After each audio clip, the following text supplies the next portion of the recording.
Yusuf dan keluarganya yang kesal pergi dengan bersungut-sungut. Terutama sang ibu yang nampak tak terima dengan perkataan Aisyah.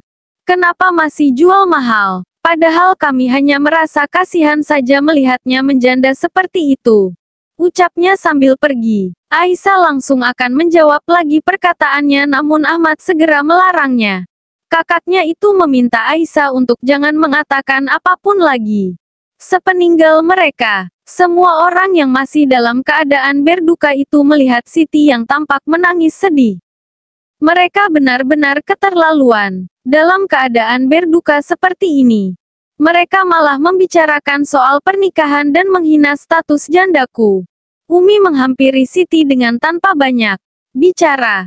Dia langsung memeluknya, diikuti oleh Lela yang juga memeluk keduanya. Aisyah yang sangat kesal bercampur sedih hanya menahan tangisnya melihat kakak dan ibunya menangis.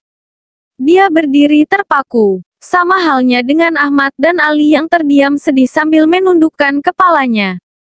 Sore hari, Umi kebingungan mencari-cari Aisyah. Dia menanyai satu persatu semua orang yang ada di rumah, namun mereka juga tak tahu di mana Aisyah berada.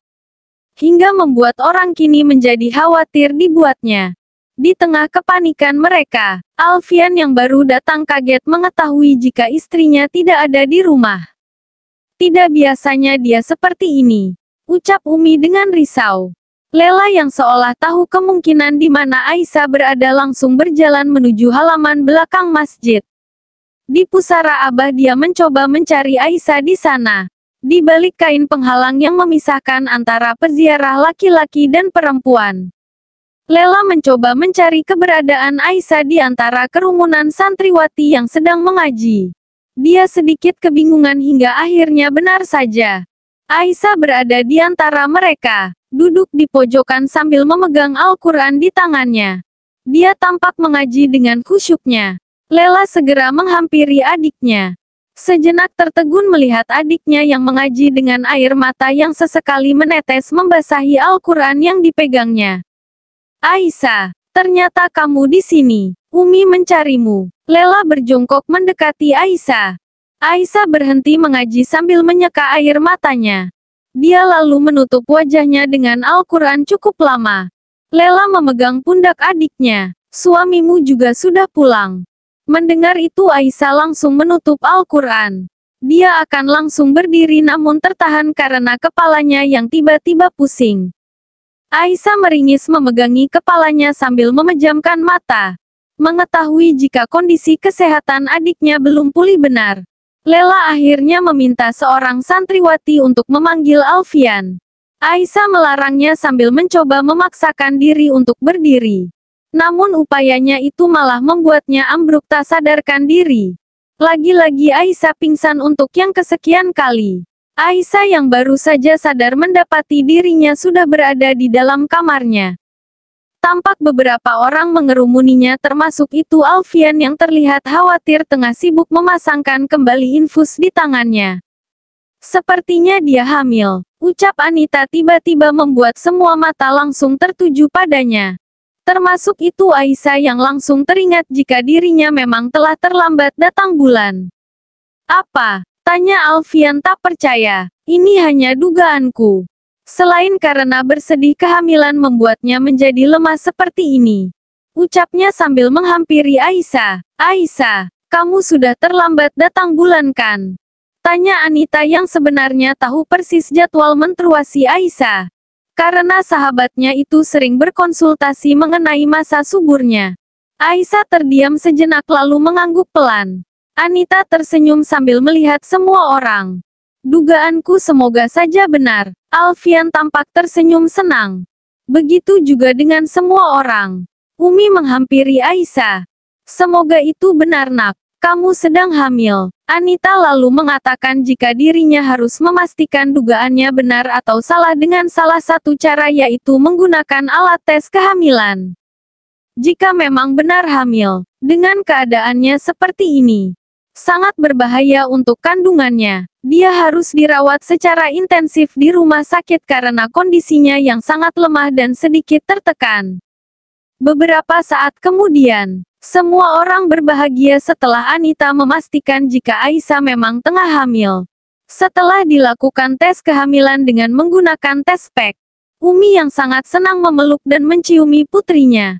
Di tengah kesedihannya, Aisyah telah memberikannya kebahagiaan dengan kabar kehamilannya.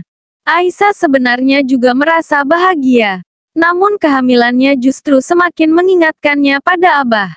Dia ingat persis bagaimana ayahnya itu sudah sangat menginginkan cucu darinya. Hal itu lantas membuatnya kembali bersedih. Sementara Alfian yang sebenarnya sangat bahagia mendengar kabar kehamilan istrinya. Namun juga dibuat sangat khawatir dengan keadaan Aisyah yang menurutnya semakin lemah. Akhirnya atas anjuran Anita, dia membawa istrinya ke rumah sakit. Aku sangat mengerti dan memahami kesedihanmu. Aku hanya berharap jika kehadiran anak kita ini menjadi kabar bahagia yang akan sedikit mengurangi kesedihanmu. Membuatmu kembali bersemangat menjalani hidup. Bersemangat untuk segera pulih dan sehat demi tumbuh kembang anak kita di dalam sini. Alfian memegang perut istrinya. Aisyah melihat suaminya. Terkadang Allah membuat langit mendung untuk memperlihatkan pelangi di kemudian hari. Sama seperti Allah yang membuat hambanya diuji sesuatu untuk memperlihatkan sesuatu yang indah di kemudian hari. Anak ini hadir di tengah kesedihanku. Dia menjadi pelipur laraku. Sumber kebahagiaanku saat ini. Tentu saja aku akan menjaganya dengan baik karena kita sudah sangat menunggu kehadirannya. Aku sudah mengikhlaskan kepergian Abah. Aku sadar yang sudah pergi tetap akan pergi dan takkan kembali. Jika saatnya berpisah maka akan terpisah. Aku tak akan menggenggamnya dengan erat lagi karena yang membuat berat adalah hati yang lekat dan rasa memiliki padahal semuanya hanya titipan dan akan kembali. Alfian senang mendengar perkataan Aisyah. Apalagi ketika istrinya itu menunjukkan semangatnya untuk cepat pulih. Hingga dia hanya perlu dirawat sehari saja di rumah sakit. Beberapa hari kemudian, setelah 7 hari kepergian Abah, Aisyah yang kesehatannya sudah jauh lebih baik harus kembali ke kota. Walaupun dengan berat hari harus meninggalkan sang ibu. Namun dia tak bisa lama-lama untuk tetap tinggal di sana. Kewajibannya sebagai seorang istri harus kembali dia jalankan.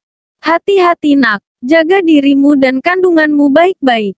Umi memeluk putrinya saat Aisyah berpamitan. Aisyah melihat semua kakak-kakaknya yang ikut mengantarkan kepergiannya. Dia lalu menitipkan Umi pada mereka semua. Sesuai wasiat Abah. Jangan biarkan Umi kita kesepian hingga membuatnya merasa sedih. Kehamilan istrinya membuat Alfian mengurangi sedikit pekerjaannya di rumah sakit. Terlebih Aisyah seperti wanita yang hamil muda pada umumnya. Mengalami mual dan muntah hingga tak membuatnya tak berselera untuk makan. Alfian sebisa mungkin membuat Aisyah memakan sesuatu agar kondisi badannya tetap ternutrisi. Walaupun sulit untuk makan nasi, Alfian bersyukur karena Aisyah masih mau meminum susu dan buah-buahan. Setelah salat Isya berjamaah, seperti biasa keduanya duduk di depan televisi. Aisyah yang seringkali merasa pusing akan merasa lebih baik jika suaminya memijit keningnya perlahan. Alfian memijit kening istrinya yang tidur di pangkuannya dengan penuh cinta. Aku tidak percaya jika sebentar lagi kita akan segera menjadi orang tua. Ucapnya dengan senang. Aku bersyukur akhirnya Allah mengabulkan keinginan kita untuk memiliki anak. Aisyah tersenyum. Kita memang harus banyak bersyukur karena Allah menguji hambanya dengan 3 cara. Memberi dengan segera apa yang kita inginkan untuk menguji rasa syukur kita. Menunda mengabulkan keinginan kita untuk menguji kesabaran kita. Tidak memberikan apa yang kita inginkan untuk menguji kadar keimanan kita.